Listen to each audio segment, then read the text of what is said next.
24 juin, 2 Chroniques, chapitre 10, chapitre 11, chapitre 12. Roboam se rendit à Sichem, car tout Israël était venu à Sichem pour le faire roi. Lorsque Jéroboam, fils de Nébat, eut des nouvelles, il était en Égypte, où il s'était enfui loin du roi Salomon, et il revint d'Égypte. On l'envoya appeler. Alors Jéroboam et tout Israël vinrent vers Roboam et lui parlèrent ainsi. Ton père a rendu notre joug dur, maintenant allège cette roue de servitude et le joug pesant que nous a imposé ton père, et nous te servirons. Il leur dit, revenez vers moi dans 3 jours. Et le peuple s'en alla. Le roi Roboam consulta les vieillards qui avaient été auprès de Salomon son père pendant sa vie et il dit, que conseillez-vous de répondre à ce peuple? Et voici ce qu'ils lui dirent. Si tu es bon envers ce peuple, si tu les reçois favorablement, et si tu leur parles avec bienveillance, ils seront pour toujours tes serviteurs. Mais Roboam laissa le conseil que lui donnaient les vieillards, et il consulta les jeunes gens qui avaient grandi avec lui et qui l'entouraient. Il leur dit, que conseillez-vous de répondre à ce peuple qui me tient ce langage? Allège le joug que nous a imposé ton père. Et voici ce que lui dirent les jeunes gens qui avaient grandi avec lui. Tu parleras ainsi à ce peuple qui t'a tenu ce langage. Ton père a rendu notre joug pesant et toi allège le nom. Tu leur parleras ainsi. Mon petit doigt est plus gros que les reins de mon père. Maintenant, mon père vous a chargé d'un joug pesant et moi, je vous le rendrai plus pesant. Mon père vous a châtié avec des fouets et moi, je vous châtierai avec des scorpions. Jéroboam et tout le peuple vinrent à Roboam le 3e jour, suivant ce qu'avait dit le roi. Revenez vers moi dans 3 jours. Le roi leur répondit durement. Le roi Roboam laissa le conseil des vieillards et leur parla ainsi d'après le conseil des jeunes gens. Mon père a rendu votre joug pesant et moi je le rendrai plus pesant. Mon père vous a châtié avec des fouets et moi je vous châtierai avec des scorpions. Ainsi le roi n'écouta point le peuple, car cela fut dirigé par Dieu en vue de l'accomplissement de la parole que l'Éternel avait dite par Akija de Silo à Jéroboam, fils de Nébat. Lorsque tout Israël vit que le roi ne l'écoutait pas, le peuple répondit au roi. Quelle part avons-nous avec David? Nous n'avons point d'héritage avec le fils d'Isaïe. À tes tentes, Israël, maintenant, pourvois ta maison, David. Et tout Israël s'en alla dans ses tentes. Les enfants d'Israël qui habitaient les villes de Juda furent les seuls sur qui régna Roboam. Alors le roi Roboam envoya Adoram, qui était préposé aux impôts. Mais Adoram fut lapidé par les enfants d'Israël et il mourut. Et le roi Roboam se hâta de monter sur un char pour s'enfuir à Jérusalem. C'est ainsi qu'Israël s'est détaché de la maison de David jusqu'à ce jour. Chapitre 11. Roboam, arrivé à Jérusalem, rassembla la maison de Juda et de Benjamin, 180 000 hommes d'élite propres à la guerre, pour qu'ils combattissent contre Israël afin de le ramener sous la domination de Roboam.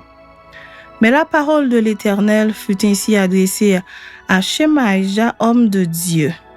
Parle à Roboam, fils de Salomon, roi de Juda, et à tout Israël en Juda et en Benjamin, et dis-leur, ainsi parle l'Éternel, ne montez point, et ne faites pas la guerre à vos frères, que chacun de vous retourne dans sa maison, car c'est de par moi que cette chose est arrivée.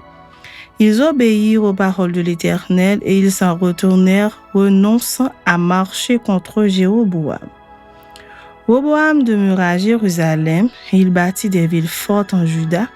Il bâtit Bethléem, Étam, Tekoa, Beth-Sur, Soko, Adulam, Gath, Marécha, Ziph, Adoraïm, Lakis, Azeka, Soréa, Ajalon et Hébron, qui étaient en Juda et en Benjamin, et il en fit des villes fortes.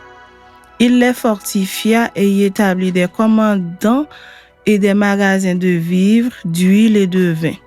Il mit dans chacune de ces villes des boucliers et des lances et il les rendit très fortes. Juda et Benjamin étaient à lui.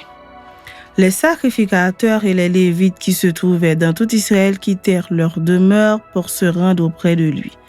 Car les Lévites abandonnèrent leurs banlieues et leurs propriétés et vinrent en Juda et à Jérusalem, parce que Jéroboam et ses fils les empêchèrent de remplir leurs fonctions comme sacrificateurs de l'Éternel. Jéroboam établit des sacrificateurs pour les hauts lieux, pour les boucs et pour les veaux qu'il avait faits. Ceux de toutes les tribus d'Israël qui avaient à cœur de chercher l'Éternel, le Dieu d'Israël, suivirent les Lévites à Jérusalem pour sacrifier à l'Éternel, le Dieu de leur père. Ils donnèrent ainsi de la force au royaume de Juda et affermirent Roboam, fils de Salomon, pendant 3 ans, car ils marchèrent pendant 3 ans dans la voie de David et de Salomon. Roboam prit pour femme Mahalat, fille de Jérimoth, fils de David, et d'Abishaïl, fils d'Eliab, fils d'Isaïe. Elle lui enfanta des fils, Jeush, Shemaria et Zaham. Après elle, il prit Maaka, fille d'Absalom. Elle lui enfanta Abijah, Ataï, Ziza et Shelomith. Roboam aimait Maaka, fils d'Absalom, plus que toutes ses femmes et ses concubines, car il eut 18 femmes et 60 concubines, et il engendra 28 fils et 60 filles. Roboam donna le premier rang à Abijah, fils de Maaka, et l'établit chef parmi ses frères, car il voulait le faire roi. Il agit avec habileté en dispersant tous ses fils dans toutes les contrées de Juda et de Benjamin, dans toutes les villes fortes. Il leur fournit des vivres en abondance et demanda pour eux une multitude de femmes. Chapitre 12. Lorsque Roboam se fut affermi dans son royaume et qu'il eut acquis de la force, il abandonna la loi de l'Éternel et tout Israël l'abandonna avec lui. La 5e année du règne de Roboam, Shishak, roi d'Égypte, monta contre Jérusalem parce qu'ils avaient péché contre l'Éternel. Il avait 1200 chars et 60 000 cavaliers, et il vint d'Égypte avec lui un peuple innombrable, des Libyens, des Sukkiens et des Éthiopiens. Il prit les villes fortes qui appartenaient à Juda et arriva jusqu'à Jérusalem.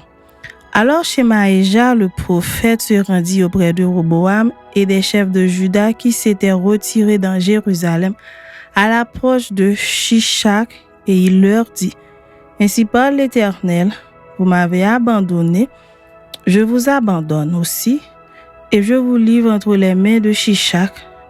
Les chefs d'Israël et le roi s'humilièrent et dirent: L'Éternel est juste. Et quand l'Éternel vit qu'ils s'humiliaient, la parole de l'Éternel fut ainsi adressée à Shemaéja: Ils se sont humiliés, je ne les détruirai pas. Je ne tarderai pas à les secourir, et ma colère ne se répandra pas sur Jérusalem par Shishak. Mais ils lui seront assujettis, et ils sauront ce que c'est que me servir ou servir les royaumes des autres. Shishak, roi d'Égypte, monta contre Jérusalem. Il prit les trésors de la maison de l'Éternel et les trésors de la maison du roi. Il prit tout. Il prit les boucliers d'or que Salomon avait faits. Le roi Roboam fit à leur place des boucliers d'airain, et il les remit aux soins des chefs des coureurs qui gardaient l'entrée de la maison du roi. Toutes les fois que le roi allait à la maison de l'Éternel, les coureurs venaient et les portaient. Puis il les rapportait dans la chambre des coureurs. Comme Roboam s'était humilié, l'Éternel détourna de lui sa colère et ne le détruisit pas entièrement. Et il y avait encore de bonnes choses en Juda. Le roi Roboam s'affermit dans Jérusalem et régna. Il avait 41 ans lorsqu'il devint roi, et il régna 17 ans à Jérusalem, la ville que l'Éternel avait choisie sur toutes les tribus d'Israël pour y mettre son nom. Sa mère s'appelait Naama l'Ammonite. Il fit le mal parce qu'il n'appliqua pas son cœur à chercher l'Éternel. Les actions de Roboam, les premières et les dernières, ne sont-elles pas écrites dans les livres de Shemaïja le prophète et d'Iddo le prophète parmi les registres généalogiques? Il y eut toujours guerre entre Roboam et Jéroboam. Roboam se coucha avec ses pères et il fut enterré dans la ville de David, et Abija son fils régna à sa place.